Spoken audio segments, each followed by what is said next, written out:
Hundreds of protesters outside the state capitol today demonstrating against multiple actions taken by the Trump administration. Organizers are calling this a March 4th against the president's first month in office. 12 News journalist Rachel Cole joining us live now with more. Rachel? Yes, good afternoon to you, Tram and Troy. And some of those actions include the crackdown on immigration, Trump's federal funding freeze, moves on transgender rights, and of course, his empowerment of Elon Musk's Department of Government Efficiency, or DOGE, which we've been hearing a lot about in the news. So the protests earlier today, like several in the past, hosted by 5051, a group doing 50 protests in 50 states with one movement in mind. So we spoke to several of the protesters out here today about why they headed out and really to share their concerns about the current administration. Listen. I know some people who have been laid off and they're terrified. So they're terrified of losing their house and not being able to, pay their bills and take care of their kids. With fear for losing our democracy, we dissent, we resist.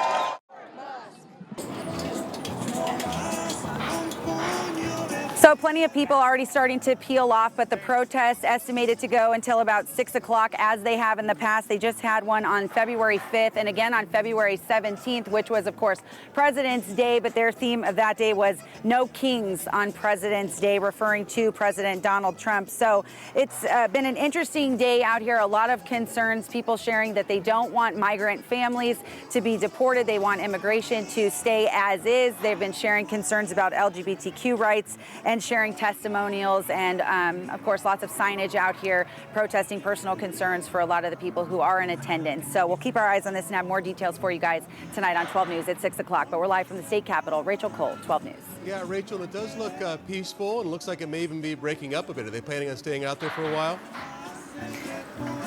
Yeah, so a lot of people who have been here since noon, some of the organizers, if you will be out here until 6 o'clock. They're kind of helping organize and keep in contact because, as I said, they are trying to do this across all 50 states. So they're staying in contact and building some relationships with people out here and said they're planning to make this a weekly thing. So I've exchanged contacts with a couple of different people, hoping to kind of go beyond the surface of just the protests and see what their real concerns are, when it comes to their personal and professional lives.